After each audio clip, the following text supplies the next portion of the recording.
Welcome to episode 65 of the XRM Toolcast.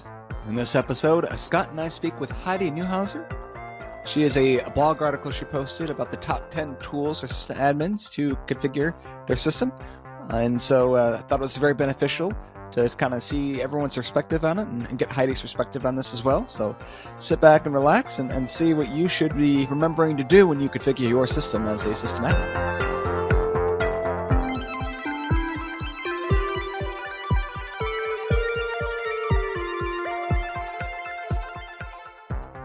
Hello and welcome to another episode of the XRM Toolcast. With me, your host, Daryl, always raising the bar, and beam me up, Scotty Dro. Scott, his name's Scotty in the chat this time, so I guess that's what I went with that. But Scott, how's it going? Doing well? Yes, very, very well, my friend. Yes, it's been a busy week, but getting close to Christmas and the holiday season, and that's always a fun time. Still on a cast or splint? No, I know I have the splint taken off. I saw the surgeon, and he said things are healing well. So, but I think I didn't have to put the Christmas lights up this year. I ordered the rest of the.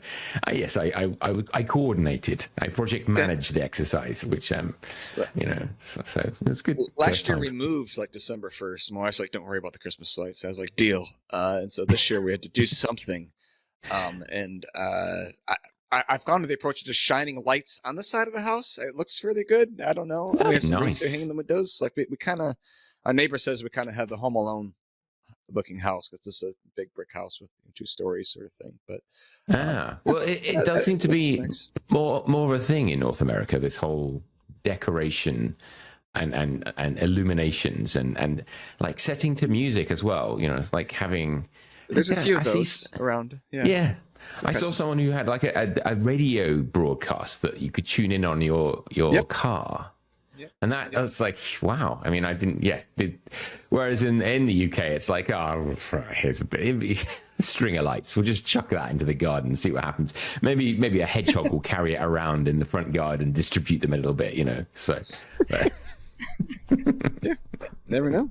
You never know. Could happen. I need to up my game there, I think. Well, we are all, I guess, everyone on the call. We wear different hats, but we are all administrators, or have been administrators at least some point in time on some project.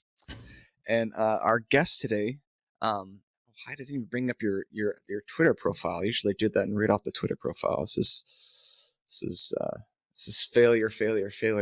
I don't even know what my Twitter profile says. This will be that's interesting. the fun part. Is we get to see people put up there like years ago. What would you like your Twitter profile to say, Heidi? This is the first for XrmToolBox. Right? We're asking our guests to introduce themselves while Daryl fiddles around. There we go. Look at that.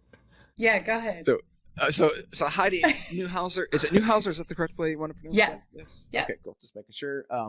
She is a Microsoft MVP, Dynamics and Power Platform expert. CRMUG All-Star, proud mama to 2 awesome girls, and runner with Motco Runners. Yeah, you nailed it.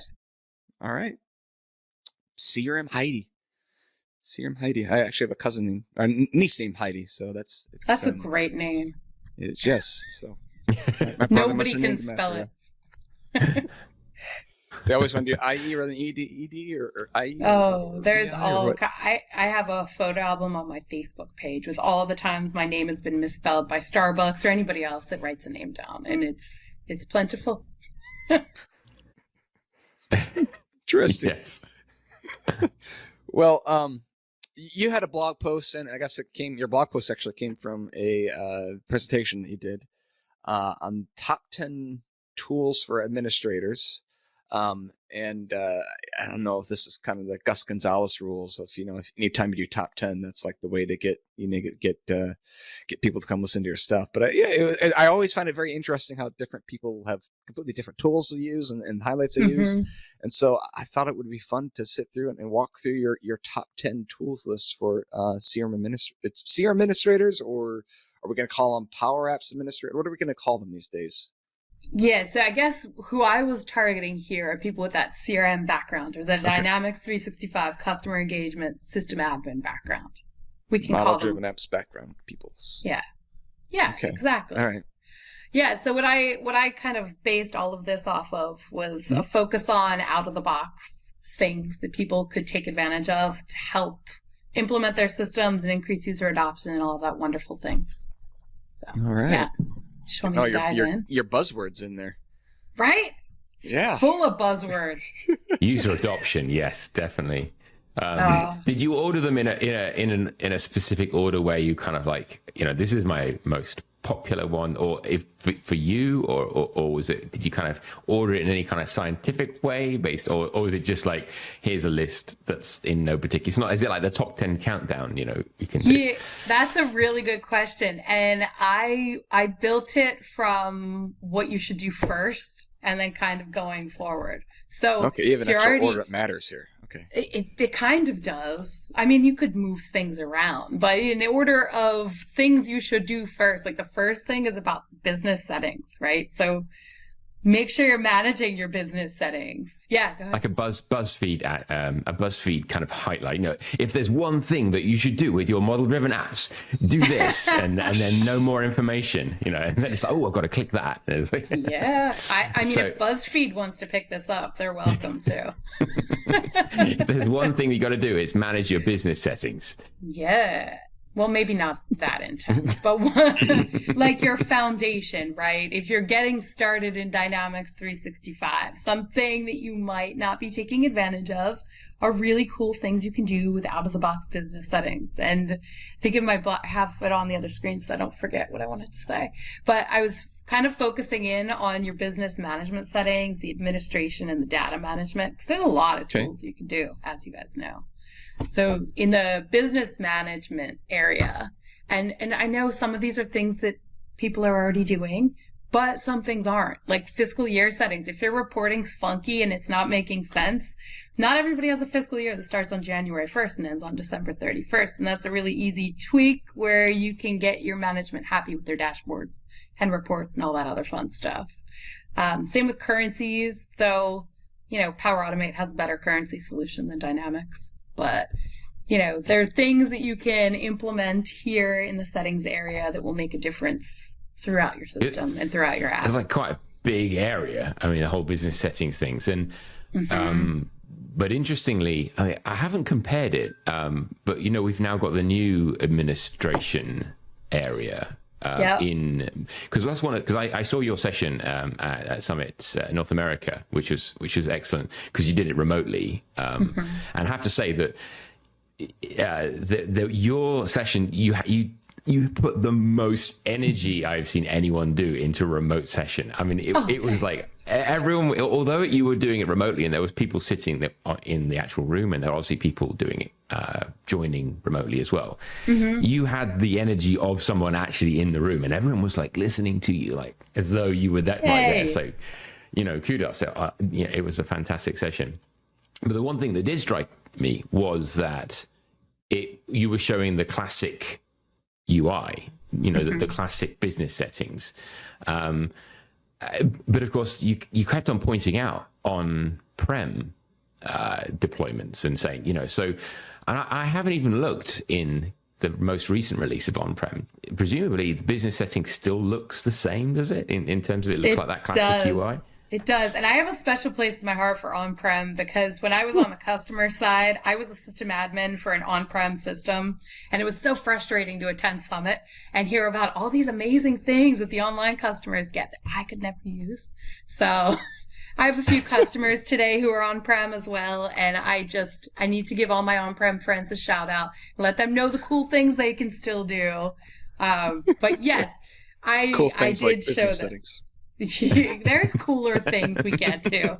We're starting dry. This isn't the sexy part of system admin. Right. Well, there's probably people who live and breathe it, and they think it is the coolest thing ever. The fact that they can do this and that. Right. I mean, I haven't looked at the mapping between the old business settings and the new business settings. I mean, is it literally 1-to-1 between the new area in the Power Apps administration portal? I haven't done that yet either. I think that was the next thing I'm going to dive into. Yeah. Because, there's a lot of stuff because they've had to make an administration center in Power Apps, admin center, which is both the same for people who've got the Dynamics apps installed, as well as the people who've just got the, that's just using standard Power Apps. So it must be quite tricky. So yeah, it's probably a lot like the Maker Portal in general. If you're comparing how to use the Maker Portal and the traditional, like the classic Solution Explorer, it can do almost everything you can do in the old version, but there's a couple things you still need to go back because it's not quite available there yet. So I would expect to see sort of the same thing in business settings. So close, but so far away. So your first tool is just business settings. That's your tool for administrators. It is. Just make sure you take a look at that. And I know we're spending way too much time talking about business settings, but things like the data management area. I don't think we're going to get through the whole 10 tools in the so far, 10 minutes in, so I don't know. Maybe just pick a favorite out of the 10 or something. I don't know. Oh, God, we got to go much faster. We got the boring We'll obviously stuff put the first. link to the blog post, and because you have a blog post with all of these tools. They have and 10 blog posts, 10 exactly. So it is like, probably one thing that I would recommend everyone read is that go to, because you've got one blog post that's like a summary of all of them, haven't you? Which is like hyperlinks to the other, all the rest. So we should put this link, and everyone who's listening to this needs to go to that link at the end of listening to this. You absolutely need to, because it's what I love about it is it even if you've done this stuff forever.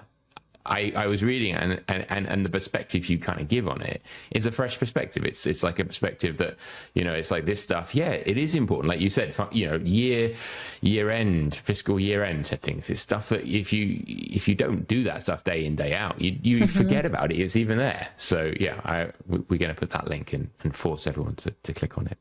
Just Thank like you. BuzzFeed. Yes. Awesome. All right. Well, we can move on from the boring business settings, but it is the foundation of your system. As is tip number 2. You like that segue? Which is your security model.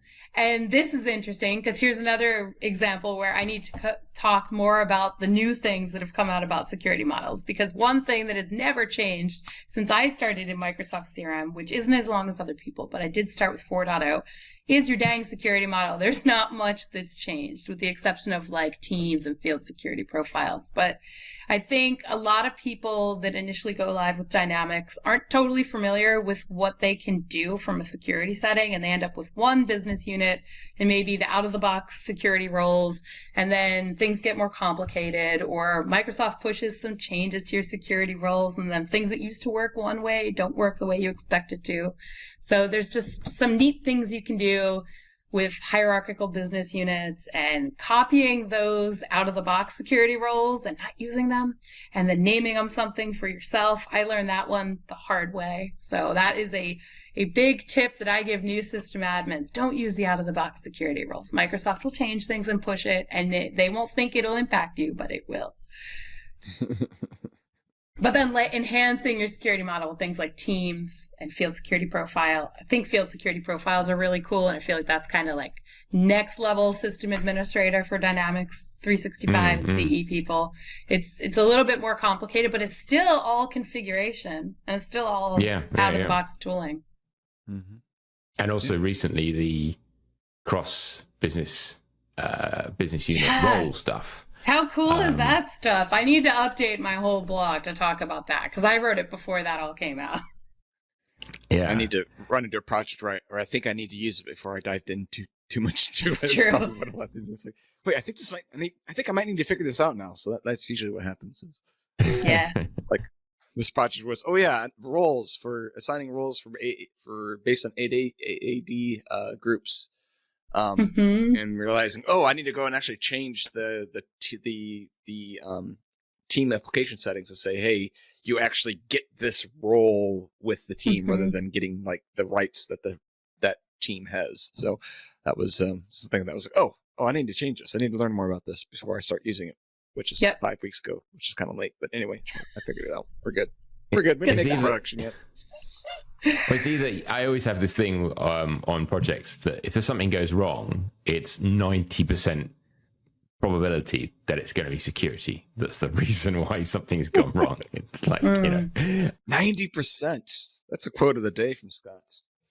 That's a large percent. It's going to be security. If something's been working right, for everything, it's been working, it's been ticking over, everyone's happy, and then suddenly someone goes, I can't do what something's broken, I get an error, weird error message. And I just go, it's probably security. Probably you've got the wrong security role, or you're in the wrong team, or even you're in the team that you shouldn't be in, or it's like it's something like that. And it's usually more often than not it's going to be it's definitely worth spending some troubleshooting time if that's popping up in your system. I agree. Yeah. All right, so we have security model, the security tools there. Yes. What's number 3 here? Number 3 is global search, and on that, I'm talking about adding and removing entities from the global search that's powering your model-driven app or Dynamics 365, and changing the actual columns or fields that are displayed and searched in global search. So again, really simple things that you can configure and see in my blog post when you click on the link. Go to the global search one, and I walk through step by step with screenshots for you on how to add and remove tables or entities from your global search. Because out of the box, there's weird stuff in there, like user. Who is going to use global search in your app and search for a user? Nobody. So you can take that off and replace it with some of your custom tables, which are valuable, or maybe some of the ones that Microsoft didn't think you'd want, but you actually do. And then when we're talking about the actual fields, so you can have 3 columns that are displayed on your global search results.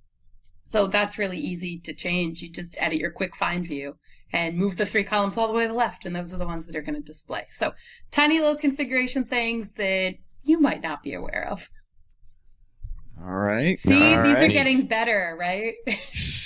Yeah. I mean, no one looks at the foundation of the house and go, "Oh, that's so amazing." But if it's broken, then they look at the house and go, "Well, that's not right." That's it really messes things up. So yeah, I'm with you, Heidi. I'm with you. All right. So what's at the global search? Number 4, closely related to global search, which is table search or entity search. So that's the quick find view. And then you can just add that view to a solution file because you're all using good solution management best practices. You're making your changes in a solution file. And in this blog, because it's a little bit different for online and on-premise, I have screenshots for both. So all of my on-prem friends can see what to do, and all the online people can see what to do. What version of on-prem though? What if do you have only like 2015, 2016 online friends? No. On-prem friends? No. Or what do you? 9.0. Latest and greatest? Oh, you don't have no, that's actually not. You got 9.1. I don't have really Guess you old removed those off on-prem your friends. Christmas card list. Yeah, sorry. What version of on-prem are you using? No, sorry. Nope. We can't. I'm be taking off the friends list. on that. Yeah, usually when if I'm doing this presentation in person, if I'm ever talking to system admins about anything, the first question I'm going to ask is, what version are you on? Because then I can let them know what they can't use if there are some older. And there are, like, Allison, I forget your last name, Allison, but you are on everything, and you are on premise, and you are 2015, and I see you at Dynamics Con, and I see you at Summit, and I always feel bad when you ask your questions because usually you can't use it, and it breaks my heart. So your answers are always caveated, unless your name is Allison, in which case... Yeah, again, this comes from my background in being on the end user side for 7 years before I moved over to the implementation and the partner side. And just, I don't want to show something amazing and then at the end have everyone be disappointed that they can't use it, Yeah. Well, I'm fine with that. I mean, we should have a whole show on on-prem versus online, and that whole story, because it's one of those things that kind of has just gone out of the discussion, the ongoing conversation these days. I totally agree. Some people I think probably feel a little bit marginalized because all of this stuff is but it would be interesting to get some people on and who use on-prem and have that kind of open discussion again about, given obviously all the investments that have been made recently and things. Mm-hmm. Yeah, and it's interesting because there are certain industries that are going to require organizations to stay on premise and have their own servers and be auditable, and it's never going away. Yeah, we're getting off on a tangent. Sorry, I'd be happy to talk more about that sometime. Well, I was going to continue on the tangent and seeing even Scott. Do you have tools, Scott, where you have to be releasing different versions for that? I mean, I know some of my code base stuff. I use I use compile time constants in order to be able to allow you to reference different versions of the SDK and utilize key attributes. Tend to be the big one that have come in recently. It's like 5 years ago, but at least that's like one of the bigger changes that have been made to the actual SDK as far as compatibility goes. Did you run into that at all, Scott, or not? Yeah, with the Ribbon Workbench, I have to have different versions for on-prem. That's right, because people don't always use the XRM Toolbox for that. Yeah, exactly. So it's definitely a challenge, and it's one of those things that I find that with some of those industries, you do find that the reasons that they use perhaps are that they're kind of anecdotal from history, and some of them actually don't even apply. It's one of those cases that because Microsoft are constantly opening new data centers, all that kind of stuff. But I think the strongest ever reason to stay on-prem is the whole adage is like, if it's not broken, don't fix it.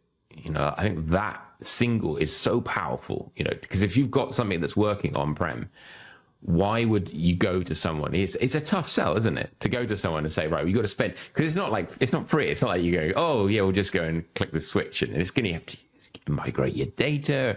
And it's like, if someone came to me with that proposition, I'd be like, well, I'm not sure I would, to be honest. Plus, a lot of the companies that are on-prem are large companies, and where Dynamics on-prem was a CapEx, all of a sudden it's got to come out of a different budget, which makes it way harder of a sell. Yeah, exactly. And money talks when it comes to these things, that's for sure. Sure does, especially if it's coming from your budget or someone else's. I used to work for AmeriGas Propane when I was on-prem, so I'm very familiar with like large company and how everything worked and why everything needed to be on-premise, and it's interesting. Wow. AmeriGas Propane, huh? Okay, cool. At least I've heard of that company. do you have that company in Canada there, Scott? No? AmeriGas doesn't sound very Canadian. No, it's not. It's pretty American. It sounds Anyway. Anyway. All right. So we have global search, table search. Table search is number 4. Table I'm on search, number MD 5. search.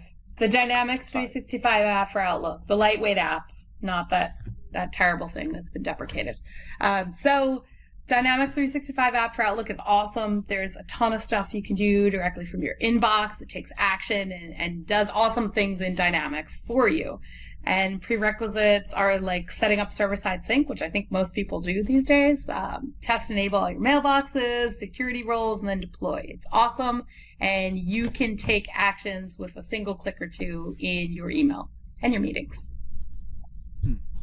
Yeah. That sounded like you've practiced that speech a few times. Well, I love it and I use it. I drink my own Kool-Aid. I use the app for Outlook a lot. I like it. It is so cool, isn't it? Yeah. I've never used it. You've never used it? I've never used it. Cool. I don't know. Why do I need to run everything out of Outlook? I don't know. You don't have to, but you can go both places. You get an email or a meeting and you can click add to CRM as a lead and then you're done. It just pulls everything over. And it works on your phone as well. It works in Outlook on the phone. So actually you can have an email come in on your phone. You can go to the app for Outlook and you can even use the full model driven app, because you can extend it, you can customize it. So you can add additional forms and and go into other stuff and run and press buttons and run business logic and stuff right there from your phone or from Outlook. So yeah, I'm totally with you on that, Heidi. So don't listen to that, Daryl. I didn't say it was bad. I just said I'm not good enough to know how to use it, or I haven't decided to use it, or whatever. Yeah. But I bet after this, you're gonna think about it. Maybe you'll even configure it and deploy it to yourself. I probably will. It does count towards an app license though now, I think, doesn't it? I think it does, yeah. Because it didn't used to. Obviously, it's fine if you've got Dynamics, but if you've got like an app per app license, then that's a little bit more. Or if you're using pay as you go, for example. Right. So yeah, there's a little bit of a downside to that. I was a bit, but yeah, for Dynamics people, yeah, it's fine. No worries. It's fine. So number 5 was the D365 app for Outlook. What's number 6 here? Number 6 is UI controls, and this is where there's some differentiation between online and where you configure these things. UI controls can be applied at entity, view, or the column level. The first thing that I talk about in here are a couple really cool entity and view level controls, which can't be configured in the Maker portal today. So anytime you want to apply this, and I'm sure this is going to change, these things change like on literally a weekly basis, and sometimes even more so. But today, what is today? December 13th, you cannot configure your entity and view level UI controls in the Maker portal. You have to switch to Classic. But there are things like the Kanban control, the editable grid, and calendar that I hugely recommend. I think they're really cool tools to help your users to view their data differently. And they each have their pros and their cons, and you can read more about those on the blog unless you guys have questions about any of them or thoughts, or if you're using any of them. I like the calendar control the best personally. Well, it's a trigger word for me because they're actually called code components. That's what their official name is. They used to be called PCF controls, but it should be they're built on the Power Apps component framework. And of course, that's something that I have a course on, I teach, I build lots of them. So yeah, you don't have to convince me on that. They are amazing because that's an extension point. So it's part of the no cliff story because obviously Microsoft produced these first party ones. But then if you find that if you're configuring your system and you're like, oh, well, actually, there's part of the system that you can't, it's not working for you, you can build your own code components and add in your own versions of those. So, yeah, it's a whole part of the platform that you start using those first party ones, but then it opens up a whole treasure of opportunities. Oh, absolutely. Yeah. They aren't called PCF controls anymore? No. I don't think they've actually ever been called PCF controls, to be. Well, what's with Guido's Galley? How come they're PCF Galley? Does he need to change? Because it's built on the Power Apps component framework, so which is shortened for PCF, right? So it's, but they're officially called code components, and it's the same name because, of course, they work in Canvas apps as well. So you've got the same component. It's got the same component framework, works across both the platforms. Yeah. Right now, I'm in a never-ending battle with Microsoft support on the multi-choice component, code component they have out of the box one, because apparently, if you make a really bad code component that has jQuery on it, it messes up with theirs, their loading, and they can't tell me how to not get my stuff to mess up their stuff. Yep. So anyway, we'll see. But yes, it's there's a lot of power to these code components, and you can do lots of fun things. And I even actually helped out Andrew Patinko's. Actually, I used his stuff and tweaked it a little bit to do what I wanted to, and he was nice enough to publish it for everybody to use. But for the address controls, like there's like being able to do like an address search or automatic lookup or whatever. Like that thing's really nice to be able to do that, and the fact that it's not out of the box, but you can grab that control and use it like it is out of the box is a really nice feature. So. Yeah, that's a really awesome. Oh, sorry. Go ahead. I was just going to give a shout out to the community because I think it's really cool how many things are available for system admins. Even if you're not techie, you can just go and grab some of these great tools that people like you guys have made available to the whole community. So that's really cool. Yeah, that's the thing, isn't it? Is that you've got that PCF gallery, you can go and see it. And I was just going to say that Sarah Lagerquist created a blog post that kind of had a list of things you should consider. So for admins, people who are configuring the system, when you go to the PCF gallery, what things should you consider when you start using a component like that? So like, for example, ALM, how am I going to manage updates to it? And does it support this and that, security, read-only forms, all of those kind of things. So that's Daryl, we have to put a link to that as well in the comments. But yeah, it's from an administration perspective, if you're an admin, you can kind of either use the first party stuff or stuff the community's built. So you've got best of both worlds. Right. So we did code components, PCF controls, whatever we want to call them these days. That was number 6, right? Yeah, number 7. And remember, this is mostly geared towards like a Dynamics group. This was a summit with the traditional CRM people. So it's model-driven apps, which, that's most of what everything's based on. But if you're coming from CRM, there are still people, believe it or not, that don't realize they're using a model-driven app in CRM. So model-driven apps, and they're really cool. I love model-driven apps. I feel like it's a huge win in the user adoption world, especially from like old CRM, where you had to show every system view that ever powered any dashboard or any chart, and users got confused and people didn't understand why there were so many things and why that sitemap was so crowded. And I just can't say enough about how that tailored, streamlined view of your data and just seeing the piece of the database that you need to do your job is amazing. So I highly recommend creating tailored model-driven apps for your different user groups that just hide all of the noise and only show them what they need to do their job well. So we need a tool that helps with naming your model-driven apps, because I feel like I have a good name for it or whatever.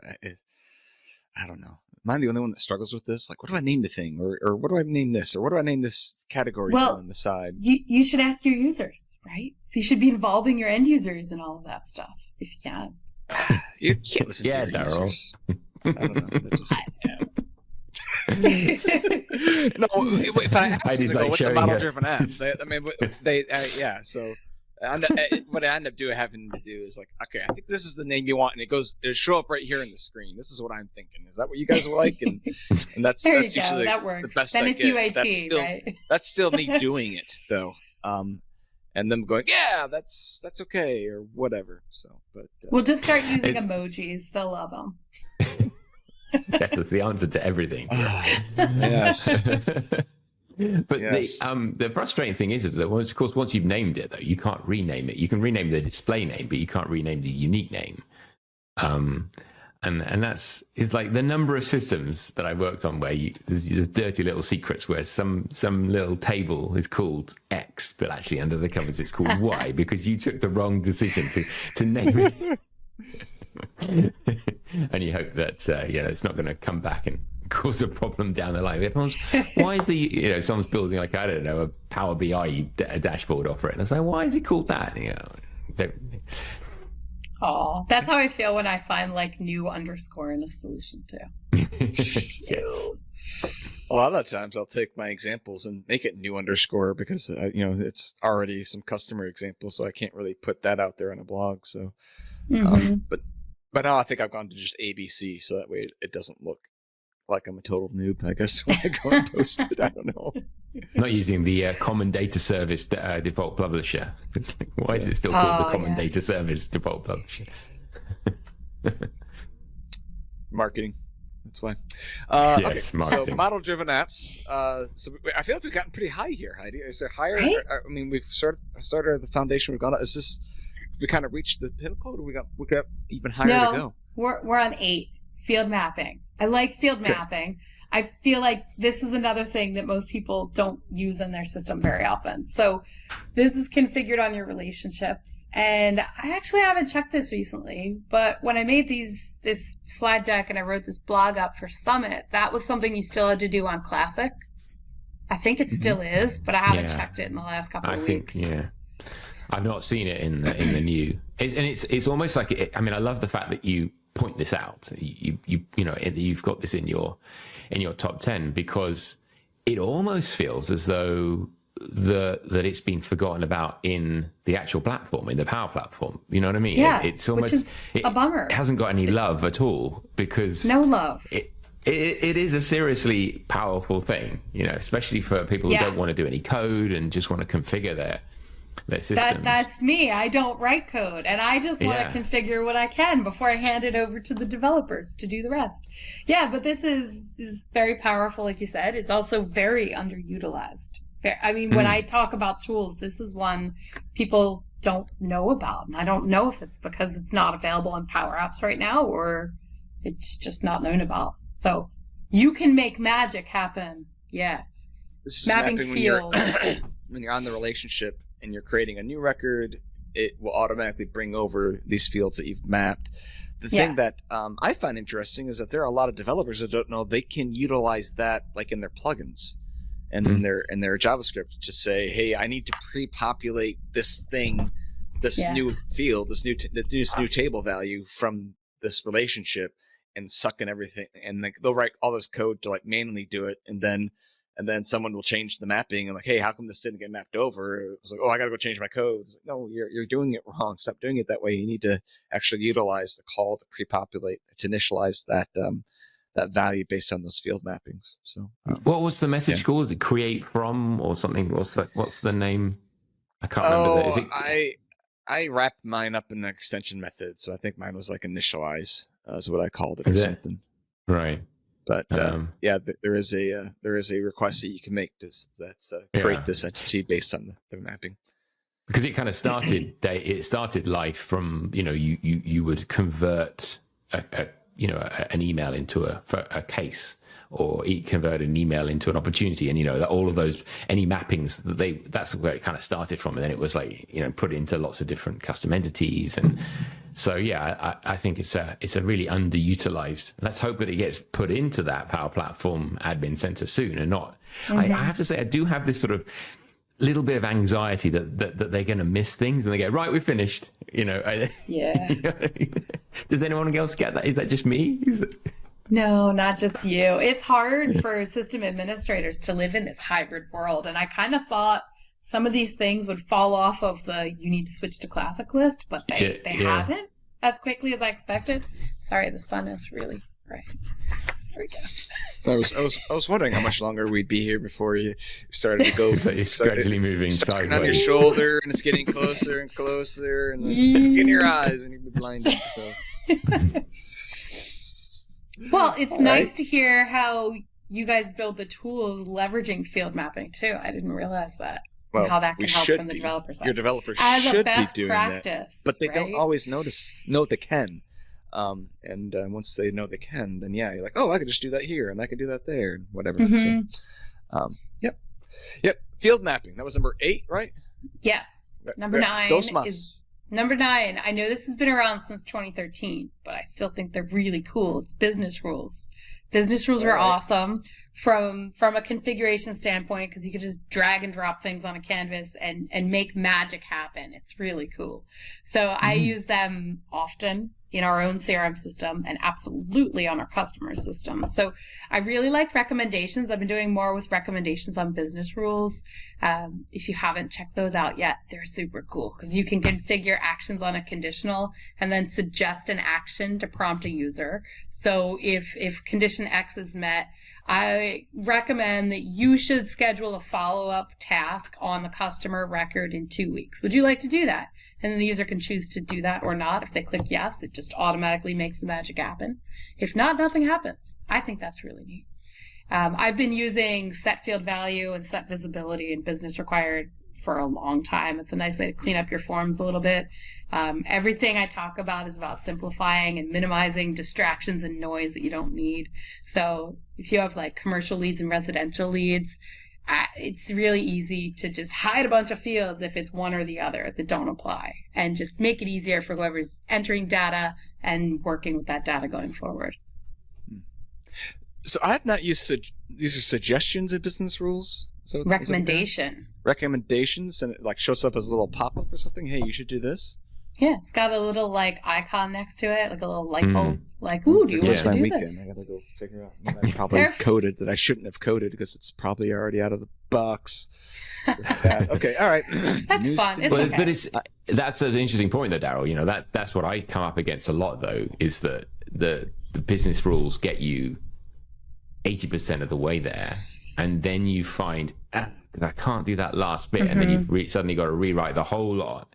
And so I find, actually, although I love the idea of business rules, I find myself more often than not going, you know what, as a team, we're not going to use them at all, because we've got developer resources, and we know we're going to be doing some complex stuff. We know we've got this stuff on the backlog, which is definitely not going to be able to be done with business rules. And there's one thing is the business rules don't really play particularly well when you've got both business rules and JavaScript, because you can't really interact with each other. So I love the idea of them, but I have to say, I've got high hopes that that's going to change with the new PowerFX, introducing PowerFX, because, they started to introduce PowerFX for calculated fields, calculated columns.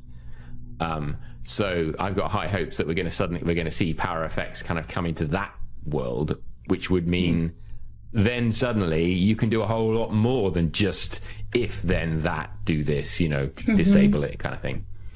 So I'm kind of torn, I'm like, yeah, I love the idea, but in practice I find more often than not just going, oh, I wish I could use them, but we can't. Well, I guess it depends how complex the logic is that you're trying to implement too. So there's some simple use cases that are quick wins. Yeah. Yeah, and I've always actually said before that business rules are the biggest cliffs when it comes to like JavaScript and like it's like I implemented a business rule. It's like that doesn't help me because I can't trigger it because exactly. Why do they allow me to trigger these things? Like if they would just allow me to do that, then everything would be just fine. Or yes, so totally with you, Scott. Did not. I always kind of feel like those are always the biggest cliffs because it's like you can get 90%, but then there's something you want to do, and then you've got to like redo it in JavaScript, and then you're just trying to figure out, how is this being done? It's being done in a business rule, and the developer doesn't know that, and they make a change, and then all of a sudden they're fighting with each other, and you're like, ugh. So yes, but I think that this is the challenge is that, like you're saying, Heidi, is like for simple stuff, is that actually it's so easy to build those rules and configure them and stuff. So yeah, in an ideal world, we just use those until we couldn't. So yeah, that's where I feel like that's where my heart is that's where I want to be. I'm gonna get a little picture. This is business rules, and it's like where Scott's heart is. Yeah, absolutely. It's still a warm fire. I'll just use Heidi's background because it looks way more Christmassy than what. Cozy and cozy and Christmassy. Yeah, warm and fun.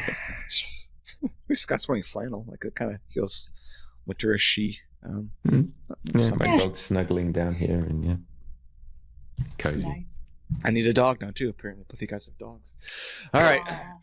I just rescued her, by the way. She's still there. She's a rescue pup.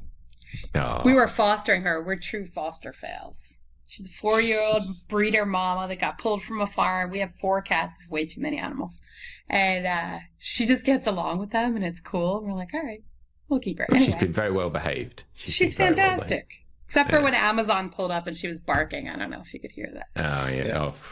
I was wondering what huge thing she was trying to save you from, but apparently it was Amazon. It was Amazon. So, are you ready for the last but not least tool or this is number 10 here. Yes. Yeah, it's the XRM Toolbox. So I know like a lot of people. So a lot of people think XRM Toolbox is a toolkit for developers, right? I thought that at first too. Oh, that's something that other people use, but not me. But you're wrong. There's a ton of tools that you can use if you're a system admin that help you to better administer your system and do your job. And I'll tell you the very first tool that I ever used from the XRM Toolbox, which made me a believer in this, is the user settings utility, because I was managing a system with 250 users and people would be blowing up my email and calling me, and I'd have to walk them through simple things like, okay, go to your personal settings, change your default pane, change your time zone, whatever it was. It was just like something that was 250 users times 10 minutes is a lot of time when I can just run this tool and do it all for them. So it's one of those neat tools that no one will even know you're using. It's a behind the scenes thing that just saves you a lot of admin time. So that's the first one that got me hooked on the XRM Toolbox. So thank you, XRM Toolbox. So what are some other ones that you use here? You got a ton here that you use. I do. I picked out 6, and they're not like in no particular order, other than the first one is what got me using the XRM Toolbox.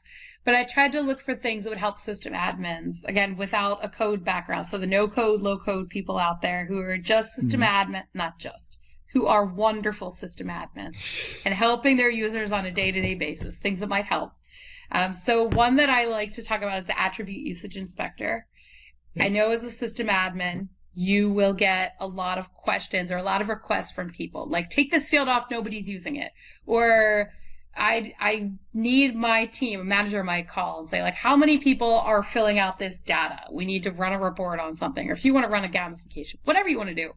This will show you how often a field or column is being used on any given entity or table. And I think it's really helpful and neat. And it can help you in a number of ways, from reporting or just managing your system and knowing whether or not you can or should get rid of a column.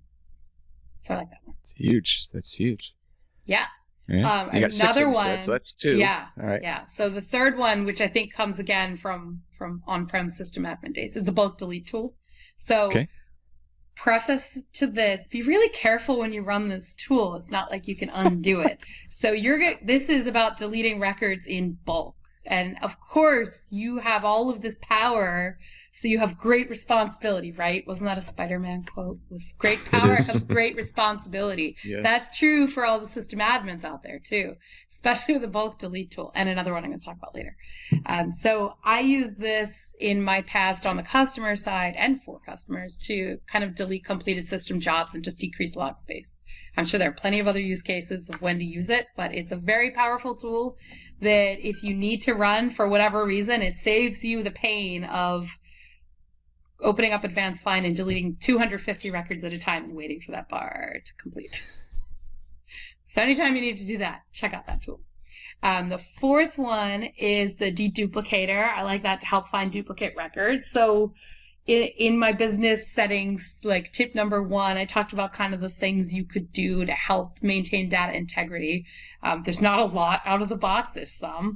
And this takes your duplicate detector kind of a little bit farther. So I thought that was a good one too. Cool. Number 5 was the attribute bulk updater. This is my other one with that, like, be careful warning. So this you can use to actually change a field type, which is crazy. I didn't know you could do that until I probably Gus talking about this at Summit one time, and this one kind of surprised me. You can do it. So you can rename, delete, or change your type of an attribute with that tool. So great power, great responsibility. Be careful, you can't undo this. Before you change a field type, just be aware that you're going to lose all the data that you had before. So you should probably have a data strategy if you're going to do that. Cool. Okay. You look like you wanted to say something.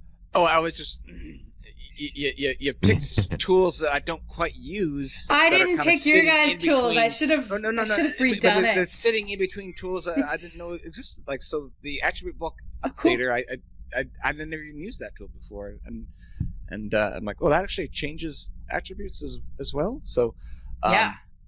That's what's cool. That's what I love about the XRM Toolbox is that, you know, the authors of all these tools are writing these tools out.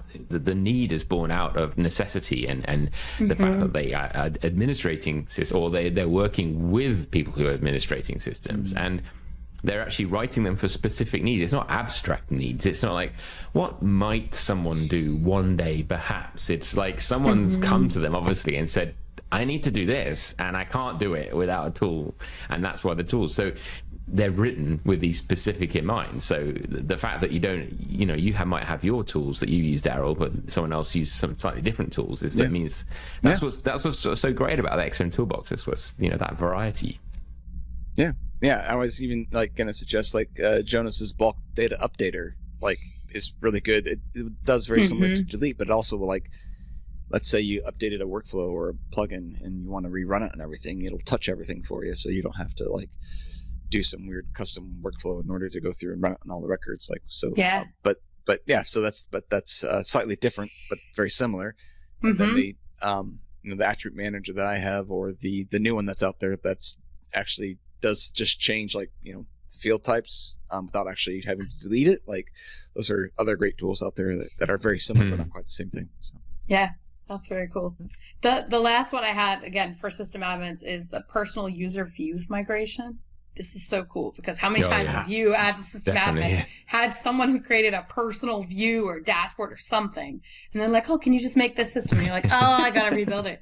So you could just run this tool, and then you can reassign, copy, delete views, charts, or dashboards. Very cool tool. That saves so much time.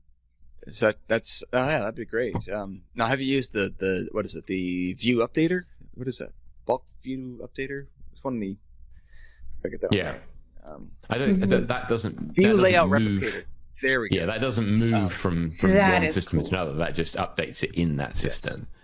Yes. That's very similar. Yeah, that's another good one, because if someone wants to change your column layout, you don't have to go into all the views. So that's nice. Yes. And when I wrote this blog a couple of weeks ago, there were 278 tools, which is awesome. So there's so many tools there that aren't just developer focused. Actually, I just looked it up. There's 282 tools today. Look at that. New tools every week. So yeah, this is a very cool free tool for system admins to use. So thank you to all of you who've created these amazing tools that we all use and make our lives a lot easier. Well, Heidi, we got 10-year tools or things that you need to be doing as a system administrator, and number 10 was the XRM Toolbox with you threw 6 tools in there, so it's kind of like a bonus thing, which is always great. Like who doesn't want to get, they buy a 5-piece chicken nugget and they get 6 of them, like it's you feel good about that. So you have our listeners feeling good about themselves. It's the holiday season. We probably will eat far more than we should, but enjoy life with our loved ones and to be able to relax a little, hopefully, and just be able to for the northern hemisphere, get through the cold winter season. In the southern hemisphere, they're all going swimming on Christmas, which is really weird for me to think about. Yeah. That's what life is, right? So Heidi, is there anything else we need to cover? Anything else we missed? Anything else we need to talk about before we begin our goodbyes? I can't think of anything, but thank you so much for having me on the show. This has been a lot of fun. It's great having you on. Great getting to know you. And yeah, so if we're going to post the blog site with the 10 with all these tools that you've talked about here, any other ways that you want listeners to be able to get a hold of you? Oh, you can follow me on Twitter. I'm at XrmHeidi. I might be changing my Twitter profile right up after our intro here. Okay. I'm on LinkedIn, so you can absolutely find me there. I'd love to connect with anyone, or you can email me, Heidi at reenhance.com. So. Awesome.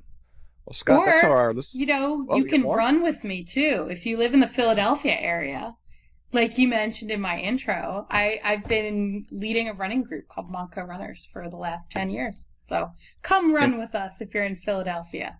Describe that running, because when I go running with my wife, like she gets faster every mile after mile 3. And so the first mile, I'm like just barely ahead of her. And then after that, I just can't ever catch up with her because I get slower and she gets faster. So what is your running? What do you mean by running? What is this group? Oh, well, we have all levels of running, but I myself have been getting really into ultra marathons. I just finished my first 50-miler last month, which was holy insane. cannoli. Yeah. Wow. So I've been doing a lot of distance and trail miles, but our running group does everything. Yeah. I have too much upper body to do that. That's what my excuse is. I have too much body just in general. Let's just say that to do that. But yeah. So, all right. Well, Scott, that's how our listeners can get a hold of our guest. How can our listeners get a hold of us? Well, Daryl, yes, you can email us at cast@xrmtoolbox.com, or you can reach us on Twitter and LinkedIn at XrmToolcast, and we'd love to hear from you. Awesome. And a special shout out to Megan V. Walker for sponsoring us. I think she felt bad that we weren't very good at being social, kind of the nerd kind of persona. And so now we have a way for people to leave comments easier, I guess. I haven't quite figured it out yet, so we're still working on that. Yes, but, we have a lovethepodcast.com page that Megan kindly gifted us. So you can leave us a review on all the various different places. Please so do. Please. Well, Heidi, thank you so much. It was great getting to hang out with you a little bit and chat with you on some tools. So it's great seeing you. You too. Thank you. Thanks, Heidi. All right. Talk to y'all later. Cheers. Bye-bye. Bye.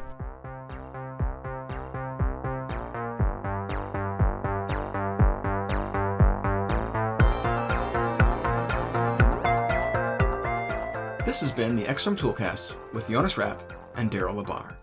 If you have any questions for Jonas or I, or suggestions for future episodes, please send them to cast@xrmtoolbox.com or tweet to XrmToolcast.